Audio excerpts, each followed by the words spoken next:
Okay. In a topical message, we have first we have a title, and then you must have a theme, and then introduction, and then your outline 1, 2, 3, 4. Depend how many outline do you want, and summary, and then conclusion. Right. So, naintindihan po ba natin yon? Amen. I hope that you are still reviewing your notes kasi pinadala ko yung mga PowerPoint. Amen. According to Walter Kaiser Jr., sino ba si Walter Kaiser Jr.? Okay? Walter Kaiser Jr. is an American evangelical Old Testament scholar, a writer, a public speaker, and an educator. Okay? Ang sabi niya po, remember this, I will quote.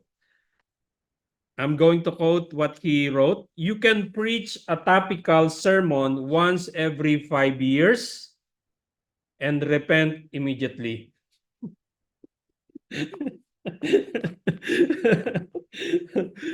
Amen. Sabi po niya, ay nakasulat po.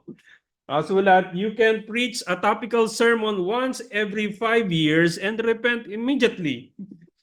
Amen.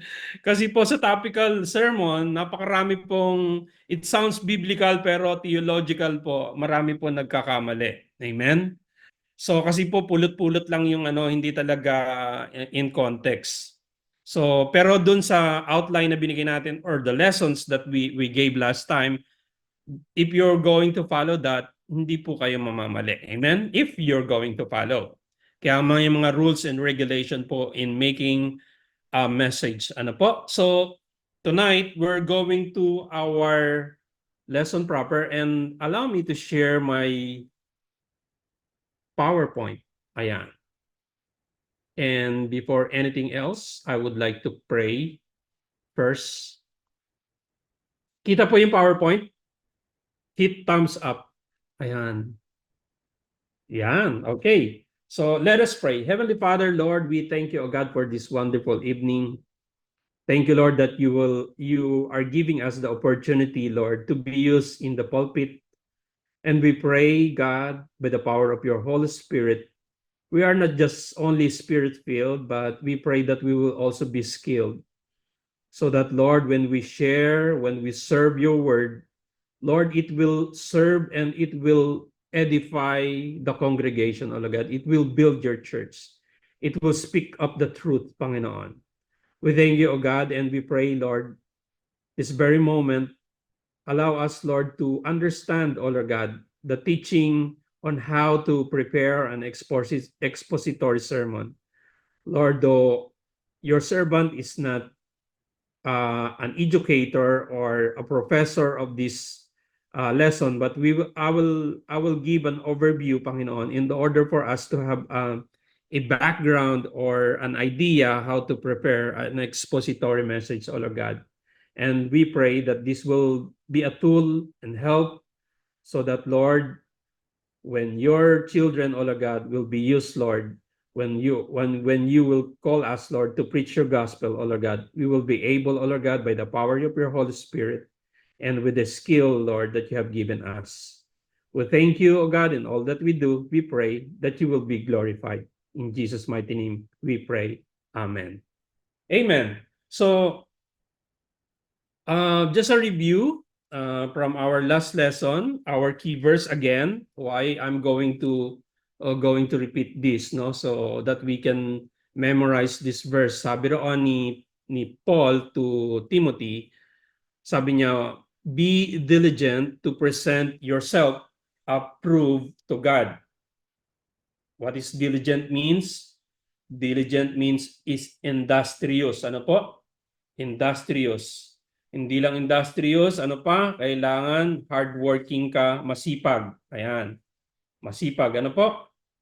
So, sandali kunin ko yung notes ko. Ayan. So, diligent means industrious, hardworking. Amen? And in the Old Testament as well, we have a good example of a person who was a teacher of the laws, and it is Ezra. In Ezra, Ezra 7:10, it says, "For Ezra had prepared his heart," what? "To seek the law of the Lord and to do it." No, not only to learn, but to apply and to do it, and not to apply only, and to teach statutes and ordinances in Israel. So as a believer, as a follower of Christ, all of us must know how to comprehend the Word of God, apply it in our lives, and at the same time also is to teach, because it includes in the Great Commission, right? In Matthew 28:19 to 20, ang sabi ni Lord, "And teach them all the things that I have told you. And lo, I am be with you till the end of the age." Amen? So, ayan po. Disclaimer lang po, ito po ay overview lang, hindi ito yung toro lesson ng paggawa talaga ng expository sermon. As I've said, I am not a professor. Amen? So, review lang po, the principle of interpretation, we have a word called hermeneutics. Everybody say hermeneutics. Ayan, hermeneutics is the science and art. Dalawa po, no? Science and art of interpreting the Bible, because we need to interpret the Bible. If we're going to read, it's just an information. Amen? But we need to interpret the text, the verses, so enable for us to understand that will result of an edification of ourselves, and we can also teach to others. Amen? So, interpreting the Bible as a science, it articulates principle. So, ibig sabihin, it communicates principle and investigates the law of thoughts and language. That's why when you are studying the Bible, you need to observe. There should be an observation. Amen? There should be a question. Ano yung mga question? What? How? Dapat may answer ka doon, no? What the author was saying, and how, and who, and when, and where. O, di ba? So, and as an art, it teaches what application this principle should have. So, in other words, yung hermeneutics, in a simple manner, it's just a theory. Theory po ito, principle, wherein exegesis is the determination of the meaning of the biblical text in its historical and literary context. Sa exegesis po, ito yung you are gathering all the ingredients. You started to file, or you started to i-form a message. Ano po? Inihahanda mo na. You are making a message. You're making a message. So, kumbaga sa chef, ginagather mo na, niluluto mo na yung mga ingredients para maging pagkain. Amen? Whereas in exposition is the communication. In other words, you are about to teach, to communicate, to pass to the hearer, to the present day hearer. And exposition po, ang sabi diyan, is the communication of meaning of the text with its relevance to present day hearers. No, alam niyo naman po, ito pong ating text ay talagang napakatagal na po na sulat, no? Our Bible has been written for many years ago. Ano po?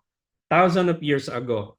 And kung babasahin mo po natin in the context, iba yung context before, dahil iba po yung kultura, iba po yung panahon nila. But the Bible, yung Word of God is a living Word of God. Ano po? And it can be applied as well in the modern day hearers. Now, exposition has two types. Amen? Dalawa po yung types niyan. Ano-ano yon? Ayan po. Number one, yung naririnig po natin, nag-homily. Nag-homily si pastor, nag-homily si father. Ayan na po. Homily is the science of art by which the meaning and relevance of the biblical text are communicated in a preaching situation. So pag sinabi mong homily, homiletics, preaching style po yan. Amen po? So yung exposition type number 2, pedagogy, is the science and art by which the meaning and relevance of the biblical text is communicated in a teaching situation. Now, it can go hand in hand. no? Yung sa ako pag ako po sa aking mga experience sa aking pagtayo po sa harapan ay nagagamit ko to pareho, no? I can preach and at the same time ini-explain po natin or yung teaching na sinasabi, no? Preaching and teaching, ano po? So, siguro po tandaan na po natin 'yan, no? O simplihan po natin. In hermeneutics, mayroon kang theory, all right? You have a principle in exegesis, binibake mo na, ginagawa mo na yung PowerPoint mo, minumuni-muni mo na, minimeditate mo na, isinasalansan mo na yung mga outline mo, outline number 1, 2, 3, and then you are gathering supporting verses and application, and after that, you are making your summary and then conclusion. And exposition, ayan, you are serving na, or transmission, or you're communicating na to the hearers, to the congregation by the way of homiletics and pedagogy, preaching and teaching. Understand? Nakukuha po? Ayan. Sige, pwede kayong kumain kung gusto nyo. Makinig lang kayo. Amen? Nakukuha po? Ayan. Sige po. Sige po. Diretso na tayo. Ayan. Expository. Ito na po yung topic natin. Expository preaching. Now, in expository teaching, what we're going to do is we will identify the meaning of expository preaching in the lights of all Bible scholar, pastors, author of the book, ano po? Ayan, isa-isahin po natin 'yan, no? Babagalan ko lang po para mabilis matagal yung oras. Amen. Kasi maikli lang po 'to, no? Number 1, expository preaching explains a passage in such a way to lead the congregation to a true and practical application of that passage. According to Walter Layfield, PhD po siya, sa Columbia University po siya nagtapos, and at the same time siya po ay author ng mga books, no? Ulitin ko, expository preaching, explain a passage. In-explain daw po yung text in such a way to lead the congregation to a true and practical application. Talagang pag narinig ng congregation, may apply mo. Hindi lang basta narinig as an information, but you need to apply it. You can apply it, no? Of that passage. Ano po? So, next, another Bible scholar, and he quoted, and I will quote also, expository preaching is Bible-centered preaching. So, kung akong tatanungin mo mga kapatid, if you're going to ask me, I preferred to use expository preaching. Amen? How many years now that I am preaching? Since I think 2013, if I'm not mistaken. 2013, 2014. Ano po? And on those years, since the day one, maybe I use only topical twice. But I did not repent. Katulad po ni I did not repent. I preach only twice. The rest, mostly textual and expository. Expository preaching po and textual is almost the same. But yung expository po, they have a long passage. Ano po? Kasi they're getting it in context. So, I'm going to read po and I'm going to quote, expository preaching is a Bible-centered preaching. That is, it is handling the text in such a way that is real and essential, meaning as it is existed in the mind of particular biblical writer and as it exists in the light of the overall context of Scripture is made plain. In other words, kahit mahaba po yung text na yan, and you have a long passage, no, when you are rightly dividing the truth, when you pass to the congregation, you will pass in a simple manner that they can easily understand. No, sabi ron, is made plain, parang plain and simple, and applied to the present day needs of the hearer. Kaya napakaganda po ng expository preaching. No, if you're going to ask me, I suggest use this also. No, I can recommend this expository preaching. Okay, so next, marami po to. Ayan, number 3, according to Haddon Robinson, a professor and an author, expository preaching is the proclamation or preaching of a biblical concept derived from and transmitted through historical, grammatical, literary study of a passage in its, hindi lang po text ha, context. Very important po. Hindi pulot-pulot, hindi fruit cocktail, no?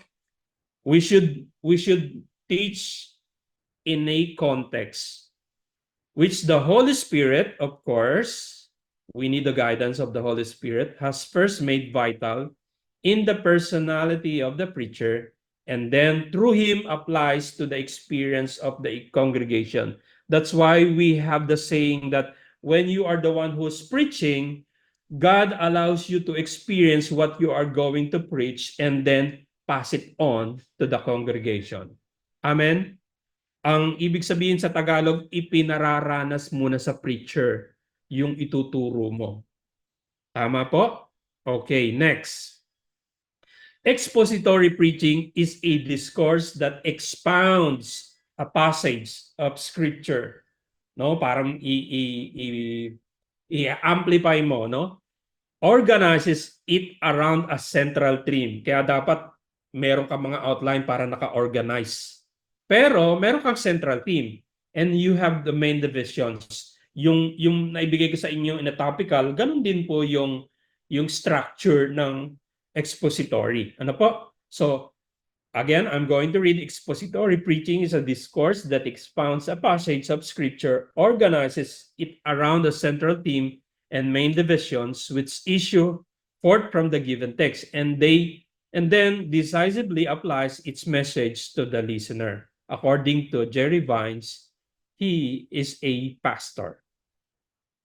Number 5, hanggang 8 po yan. No? Sabi ni Douglas White, kilala po natin to, nakikipag-debater din po si Douglas White. Ano po? Expository preaching is the technique of developing and presenting extended passages. Mahaba, pero when you deliver, when you communicated, sabi ron, it's in an understandable manner. Ibig sabihin, kahit na mahaba po yan, maiintindihan ng listener. They will understand. Applying the truth to capture the interest and secure a favorable response from the listener. Amen? So, nakakuha po ba? I'm giving you an idea kung paano po tayo gagawa ng expository. Yun po yung mga definition ng expository sermon according to many pastors, preachers, author, evangelists. Kilala niyo po to, si John MacArthur. Yan, pinapakinggan ko po siya. At the same time, we have a Bible study guide or Bible study book ni John MacArthur. Ano po?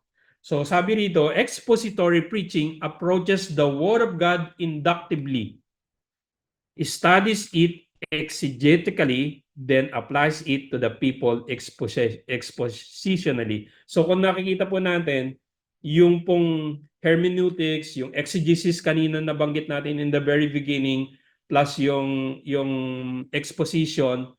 expository, naandyan na po, no? Exposition, naandyan na po. Sinabi na po ni John MacArthur Jr. No? Number 7 ang definition. Expository preaching is the consecutive treatment of some book or extended portion of scripture on which the preacher has concentrated head and heart. No, dapat concentrated head and heart, brain and brow, brain and strength, no? Over which he has taught and wept and prayed until it has yielded up its inner secret and the spirit of it pass into his spirit. Alam niyo po, when you are being used in the pulpit, hindi lang okay na yan. No? Siguro po lahat ng mga ginagamit, all those preacher that are being used, no? Nagpupuyat po yan, no? If I'm going to tell you, ako po minsan nagli-leave, no? 1 day, 2 days, ganyan, nagli-leave po ako. So si Ate Ani po dahil wala siyang oras, hindi na po siya nagli-leave. Walang ano sa trabaho, masyado po siyang busy. Pero ako po ang ginagawa ko, nagli-leave po talaga ako or nag-o-offset, no? Kasi meron ako mga weekend duty and then I'm taking that as an offset and I'm using that for the whole day in preparing a message. Amen? It's not just 2 hours, 3 hours, 4 hours, no. Kasi i-prepare mo yan, I'm slow to type eh. Kasi old school, ano po? Yung pagta-type ko. Pero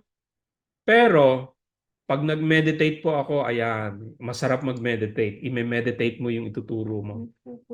Nagpupuyat daw po si Ate Ani. Okay, number 8, last. According to Ramesh Richard, a professor and an author, expository preaching is the contemporization of the central proposition of biblical text that is derived from proper methods of interpretation, kaya nga yung hermeneutics, ano po, science and art, and declared through effective means of communication to inform the minds. Ano po yung communication kanina? Homiletics and pedagogy, di ba? To inform the minds, instruct hearts, and influence behavior toward godliness. Ang aim mo po, if you are preaching, no? Una, first, mag-glorify ang Panginoon, and then, ma-build yung mga nakikinig for the edification of the hearer. Amen? For the edification of the hearer. Okay. What is required for a sermon to be expository? Tandaan niyo po to, ibibigay ko sa inyo yung slide. No? Kasi baka mamaya, if you're going to make a sermon, this is expository. This serve as a guideline if your message that you prepared is an expository sermon. Okay? So, number 1, an expository message deal with one basic passage of Scripture. Reference to other Scripture are always directly relevant to, illustrative of, and supportive of the teaching of the passage at hand. An expository message may also be a topical message provided that it draws the essential information on the topic from one passage of Scripture. Reference to other Scripture is subordinate to the exposition of the main message. Kaya nga, when you have a passage, ano po, doon mo kinukuha, this is where your outline will came from. No? Kukunin mo rito, outline number 1, number 2, number 3. But meron di po sinabi, reference to other Scripture is subordinate. Then yung other verses po as a supporting verse to support your claim, to support your outline, no? Sabi roon, subordinate daw po doon sa main passage mo. Amen? Subordinate to the exposition of the main passage. Yung main message mo, yung one basic passage na binigay mo. Amen? Naintindihan po? Yung expository po, halimbawa from Matthew chapter 1, okay? Hanggang sa chapter 1 up to 15, just for example. So, those are your main or one basic passage. No, you can get some scriptural or verses from another, like from another book, from another gospel or epistle, or but that will not, ano ba yung matatabunan niya? It will be, it will not be overpower your main message. This is just a supporting, kaya that's why we call it supporting verses. Ayan, hirap mag-explain. Hindi siya yung main. Hindi siya yung main. Ayan, support lang po siya. Okay? Question so far?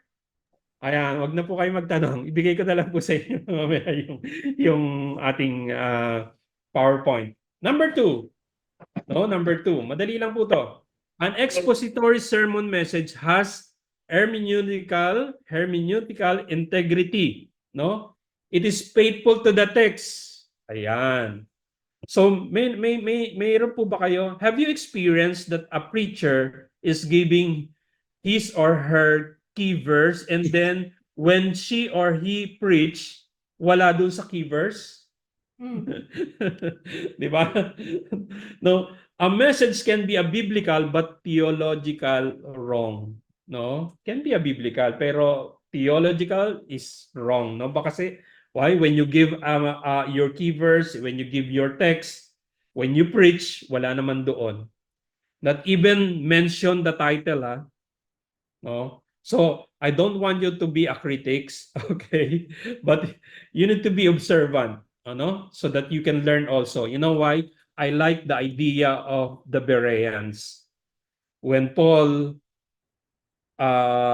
preached to them or teach them, you know, the Bereans, they will go home and study the scripture. No, so likewise, you and me also, we should study the scripture. Amen? Number two. Ayan, number two. Three na pala, sorry. An expository message has cohesion. Ano po ba yung cohesion? Ayan, tignan po natin ha. Tignan ko po sa notes ko. Sandali lang po.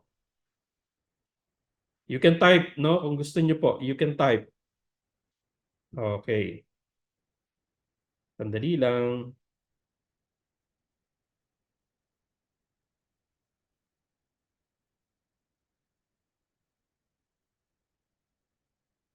Number 3, ayan.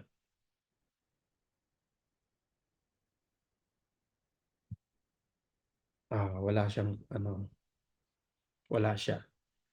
It is possible to provide many exegetical. Pag sinabi mong exegetical, you are gathering the ingredients. Ano po, binibake mo.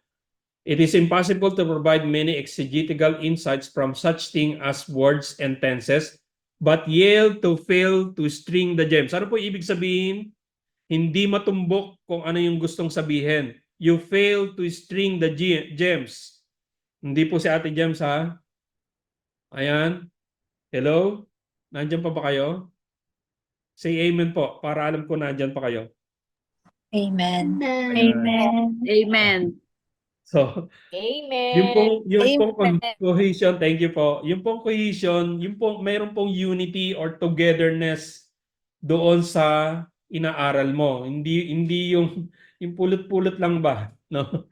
No? So it is possible to provide many exegetical insights from such thing as words and tenses, but yet fail to string the gems. Hindi mo matumbok, no, into usable whole. Kaya walang unity yung message. There is no unity in the message.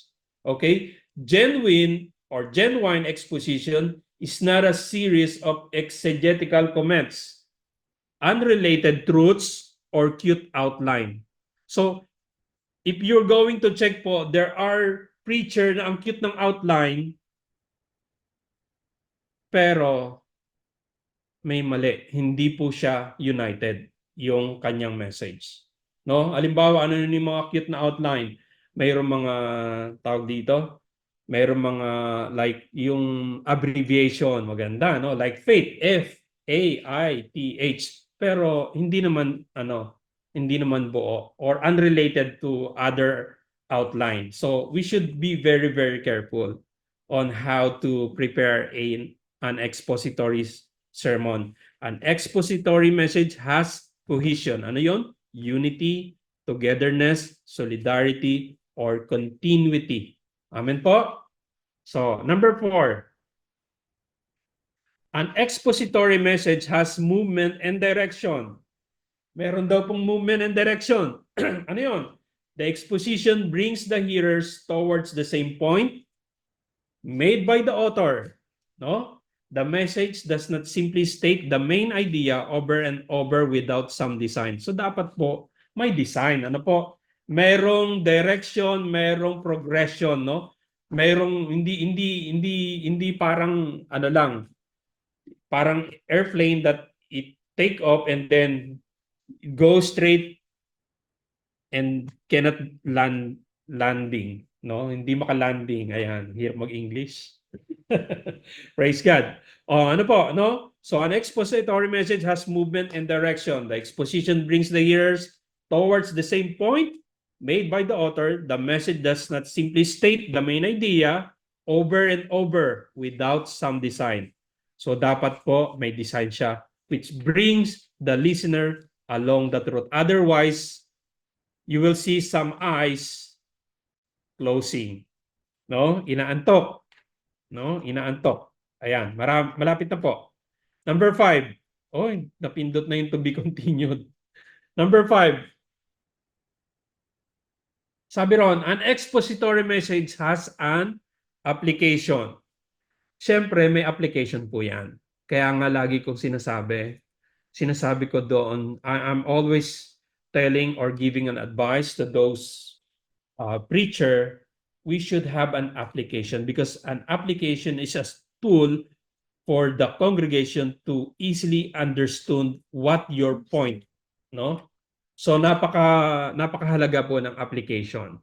An application can be a story in the Bible or a person in the Bible or based to be safe. You can use all those things. Ano po? Take it from the Bible to be safe. Or based on someone experience or your experience. You can use that po. But it should be related to the outline or to the message. Pag hindi related, nga ngayong makikinig, no? Ulitin ko po, it relates biblical truths to the listener's life in line with the original purpose, meaning or function of the text. Without application, it is not expository preaching. Hello. Kapag daw po walang application, I'm going to speak in Tagalog. Is not an expository preaching. It is information, not a message. So it's very, very important po, when I'm given a chance to preach po, as much as possible, I'm giving an application, no? Binibigay ko po yan. So I know that the application po is quite long. What you're going to do is just quote a chapter and a verse and then you can summarize the story and then you can give it. Or to be safe, you can post in the PowerPoint, read it and then explain, no? Briefly. Ayan, based and related to your points or to your outline. Amen po? So, napakaikli lang po ngayon because next Tuesday, not this Tuesday, but end of Tuesday, if Kuya Babes will not take the slot, what we're going to do is to outline, no, to make a structure of expository sermon. Amen? We will give you an overview how to do it kasi there will be a CIT na tinatawag, central team, no, na tinatawag po ang expository. Meron kang team, meron kang team and trust. Ano po? So, yan po yung pag-aaralan natin last Tuesday. Ano po? So, meron po ba natutunan ngayon? O natutunan nyo lang yung quote ng tungkol sa topical sermon? Meron. Praise the Lord. Ano po yung quote sa topical sermon? Sabi roon, you can preach a topical sermon once every 5 years and repeat immediately. Is this what you remember? Yan. Pagka nag-topical ka pala, magre-repent agad ako doon. Luluhod pa. Ate Lerma, if you're going to use po yung natin, safe naman po, yung tinuro natin. Yung Okay po. design. So, hindi po tayo maliligaw. Pero I would suggest na eto po para sa akin, mas the best po yung expository. Amen? Amen. Praise the Lord. Amen po. Dito na lang po tayo natatapos. If you want a copy, send me a message. I will send it to you.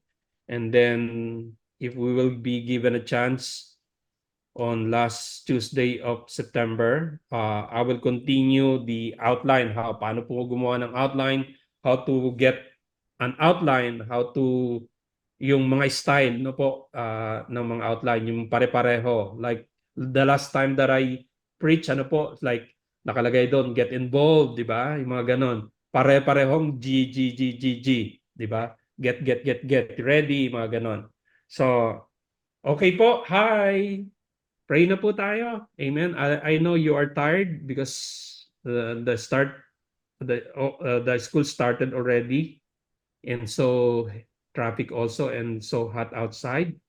So I will not take your time. Let us pray. Hallelujah, Lord. We thank you, O God. Lord, as Paul said, Lord, that whatever you have heard to me, entrusted to the faithful man who is able to teach. Lord, ganun din po. We pray, Lord, that whatever we can learn, Panginoon, and whatever we know, O Lord God, we pray that it will be given also to those who are really, O Lord God, wanted to learn, Panginoon, how to be a messenger, be a preacher, be a teacher, O Lord God, so that, Lord, the body of Christ will be equipped, Panginoon. So we pray, by the power of the Holy Spirit, Lord, enable us to learn every insight, every teaching, Panginoon, O Lord God, about this about this expository sermon, O Lord God. And we pray, Lord God, that when we will be equipped, Lord, we will not be a critics, but we will be a blessings to others, O Lord God. Help us, Lord God, to rightly dividing the truth, Lord, and exegete, Panginoon, and teach, Panginoon, O Lord God, and preach to the hearers, O Lord God. We thank you, O God, for the life of my brothers and sisters who are here. And we pray, Lord God, prepare us, Lord God, heart and soul. Like, O Lord God, the identification or of a expository that we should, Lord, heart, mind, and soul, Lord God, gugugulin po namin sa pagpiprepare, Panginoon. Lord, to the extent, Lord, that your name be glorified, O God. And the hearer, O Lord God, will be edified. Lord, we thank you, O God, for this wonderful time. And we thank you, O God, for the life of my brothers and sisters who are here, who listen. We pray, Lord God, give them wisdom, Panginoon, and how to apply this teaching, simple teaching, O Lord God. We thank you. We bless you in Jesus' name. Amen. Lord.